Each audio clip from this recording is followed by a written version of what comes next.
Hello everyone, welcome to another exciting Minecraft tutorial. I'm Tyken, and today I'll be doing a tutorial on redstone. This tutorial is going to be on the very bare basics of redstone and its physics.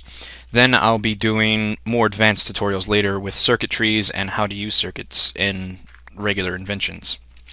For now, I'll go ahead and show you the basics. First of all, redstone torches are pretty much like batteries. They provide power to redstone wherever you place them. Redstone is like wiring, and it can go up to 15 squares away before it loses power completely. You can tell if it has power or not by its little sparkly thing, and as you can see, this one has none. The way to extend this is simple. Just use a repeater and it extends it. The cool thing about repeaters is not only do they continue the power going forward, but you can also increase their length by right-clicking on them to make it delay the signal even more. And you can even put them in kind of a row to make it even longer. So let's go ahead and show you a quick little example of that. Ooh, there we go. Turn it on, and you can see it takes a while for it to turn on because it goes through all the repeaters. That's the bare basics for that. Now I'll go ahead and show you the bare basics of what you can use to power redstone. Many of you probably know this stuff already, so I apologize for going over stuff again. But let's go ahead and do a door. That way you can see what's happening. First of all, you have your stone pressure plate, which can be activated only by players or any monsters. Pretty much anything that steps on it can activate it. However, it's not activated by items. Let's go ahead and get pick so I can get rid of this.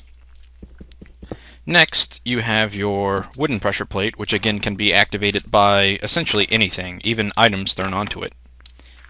So we have that.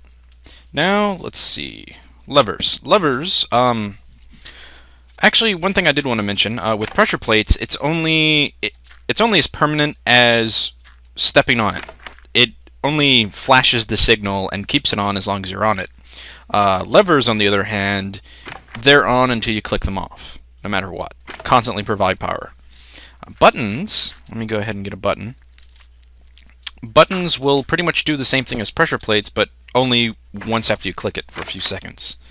As you can see, it just kind of stays on for a few moments, then turns off. Now that we've got the bare basics done, let me go ahead and show slightly more advanced things. Well, not too advanced, really. Okay, hold on. Let me set up this little mock-up here.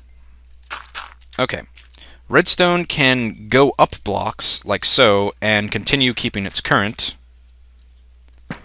However, redstone cannot go up more than one block at a time. For example, it doesn't connect. However, you can do other techniques to make the redstone go up, because back when I first started doing redstone, pretty much like everyone, the basic way to make redstone go up more than one block is to basically make a staircase for it to go up. However, there is a much better way to do this, and I'll go ahead and show you one now. I wouldn't really consider this circuitry, although it could fit under those lines. First, you basically have redstone pointing at a block. Redstone dust, when it points at a block, it gives that block power. For instance, redstone torches are normally on, but when you provide power to it like so, it isn't. However, you have to have one directly pointing at it, because even though you see it looks like it's connecting to the block, it doesn't actually connect to it. It doesn't give power. So you have to have it pointing directly at it like so in order for it to get power. And if you move it to the side, what would curve, it won't provide power. It has to be directly pointing at it. It's kind of weird, but it does work. Another way you can do this is put down a repeater. Repeaters are actually interesting on how they work. First of all, unlike regular blocks, redstone instantly snaps to them without having a block directly pointing to it. So you put it here, it instantly connects to the back of it. The redstone faces the direction you're standing. However, if you put it backwards, like so, you can see it doesn't get power. That's pretty much the tip right there. Anyway, a quick little thing about redstone repeaters is they actually push power through a block. As you can see, even though it's providing power to this block, it's also pushing it through to this one on all sides, including the top. Let me go ahead and show you another example where it's just redstone pointing at the block. As you can see, it's not getting power from anywhere. Actually, hold on. There we go. It's not even getting redstone to the top. This is pretty much good for just using redstone torches. Repeaters are generally better for everything except for when you're trying to cut cost on materials. But I'm going to go ahead and skip to morning real quick since it's starting to get dark, so we have full daylight. So one moment. Okay, it's morning now, and I wanted to continue with the vertical redstone. First of all, there's something I need to tell you about redstone torches. Is they're very interesting on how they work. They actually can provide power to the block above them, kind of like repeaters do, only different, of course. Such as there's a redstone torch directly below it, so that way I can put redstone on top of it, and it actually works. We can use this same science of redstone torch physics and use it to make something interesting. Let's go ahead and have this come down so it points directly at this block with our redstone torch on it, and it turns it off. Now, what we do is we use this same science to continue it up, and it kind of continually inverts because you have one that's off, so naturally the next one can come on. But whenever you change the output of this, such as turning this off, the bottom one turns on and the top one turns off because it's being provided with power. Basically, redstone torches are constantly on until power's applied to them, then they turn off. However, you can't have the redstone touching raw redstone torches like that, or else it will just provide power to the line. In other words, you have to have it where it's basically pointing at the block that it's on, such as this one's pointing to that block, or this one's pointing at this one, where it turns it all off. But okay, let's go ahead and finish with this. This is a great way to make redstone go up without using tons of redstone dust, and just an interesting way to do things. Go ahead and get rid of all this, and let's throw that on a lever so we can actually see it turn on and off. Okay, a top one is currently on, and we want to turn it off, so we flip the switch, and it kind of goes up the chain and turns it off. However, this only works one way. In other words, it can only go up, not down. Meaning, if you have this contraption with a switch on top, like you have this underground, and you want the signal to go downward instead of up, this will not work, considering the bottom ones are turning on and off. Let me go ahead and show you. This design is slightly bigger, but it should allow us to send signal downward instead of up. To make this, it's pretty easy. Simply place blocks like so. And then put redstone on top of it. Then put another one like so, and redstone torch, and redstone on top, and you continue building it like so all the way up. And redstone on top, although I don't think you need it on the very top one. But as you can see, we have redstone coming down here.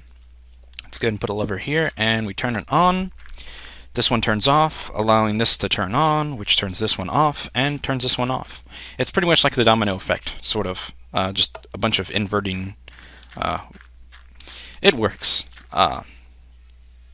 Anyway, let's go ahead and move on. I do believe there's another form of redstone power I forgot to mention, and that is detection rails. I'm also going to be showing a little bit about minecarts in general and how they can be used with redstone. And we need a cart. If you're wondering what gives me this little side item thing that lets me have all the items that I want, it's called Too Many Items. It's a neat little mod. But anyway, we have powered minecart rails, which when they're off, which they're off by default, they stop or slow minecarts like so. However, when they're on, they boost them fast. Actually, let me go ahead and place a few more tracks so you can see. Get on there. And there we go. Kind of sends it forward. Detection rails lets you